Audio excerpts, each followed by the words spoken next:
Every IT professional knows the dreaded yellow triangle. A user calls in complaining they have no internet access or limited connectivity. This map illustrates potential points of failure. A break can occur at the local network interface card, switch, router, ISP cloud, or a remote DNS server. Professional troubleshooting isolates the exact point of failure layer by layer. To do that, we use 6 core Microsoft command line utilities: ipconfig, ping, tracert, pathping, nslookup, and netstat. These tools act as a diagnostic scalpel. Mastering these specific tools and their switches is what transforms an IT technician from someone who randomly reboots routers into a precise diagnostician. Every diagnostic journey begins at the absolute bottom layer, the local machine's IP configuration. Executing ipconfig/all pulls the machine's total network state. Immediately verify 4 critical fields: the IPv4 address, subnet mask, default gateway, and DNS servers. Seeing an API-IP address starting with 169.254 proves the system failed to communicate with a DHCP server.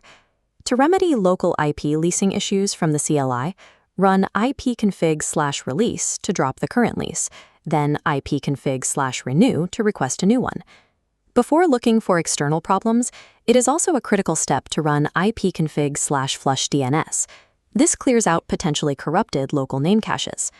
Once the local IP configuration is verified, any remaining connectivity issues must exist further out on the physical network wire.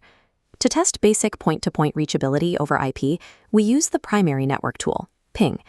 Ping operates by sending ICMP echo request packets and listening for echo reply packets to verify communication. A professional ping sequence follows 4 steps. First, ping the loopback at 127.0.0.1 to verify the TCP/IP stack. Next, ping the local IP to confirm the network card. Then, ping the default gateway, confirming the router. Finally, ping a remote IP for external routing. This output shows a successful ping to 10.0.0.1 with time and TTL values. The bottom ping fails. A destination host unreachable means a routing failure. A request timed out, seen here, indicates a firewall block, downed host, or total packet loss. To monitor a connection while actively applying a fix, append the -T switch to run a continuous ping until you manually stop it. If a device can successfully ping an external IP address, basic hardware and routing are functional. The fault must lie in higher-level services. When a remote ping fails or suffers from severe latency, we need to map the invisible path between nodes to find the breakdown. Tracert maps the exact route, or hops, a packet takes. Read the output by analyzing latency columns and the IP. Here, at hops 8, 9, and 10, the asterisks and request timed out messages pinpoint exactly where the connection drops. For intermittent packet loss, pathping is superior. It aggressively queries each hop over a 200-second window to determine accurate round-trip times. By reading the lost sent equals percentage column in this output, you identify the exact router dropping data. Identifying the exact failing hop transforms a vague user complaint into a highly precise, actionable escalation ticket for your ISP. A common paradox: the machine can ping remote IP addresses perfectly, but the user still cannot load a website or server by its name. This slide details nslookup, the definitive tool to diagnose DNS failures. If querying a domain returns a timeout, the DNS server is failing, not the network.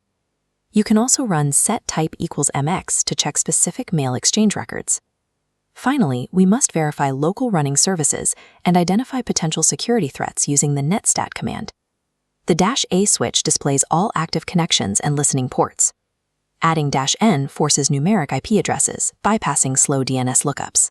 Running -B requires admin rights, tracing an open port back to its exact Windows executable, crucial for hunting down malware beaconing out. Verifying DNS and active port bindings confirms that the application and security layers are healthy, completing the top of our diagnostic stack. We now have a complete mental model. Network troubleshooting is an exercise in sequential isolation, never guesswork. We use ipconfig for the local NIC, ping for reachability, tracert and pathping for routing, and nslookup and netstat for services. The professional standard requires documenting the specific outputs of these commands to prove the root cause of an outage. After these diagnostic commands have restored reachability to the local network, technicians use remote desktop on port 3389 to finalize software repairs and confirm full access. Applying this strict layered methodology guarantees success on the A+ exam, and it separates the Tier 1 guessers from elite IT diagnosticians.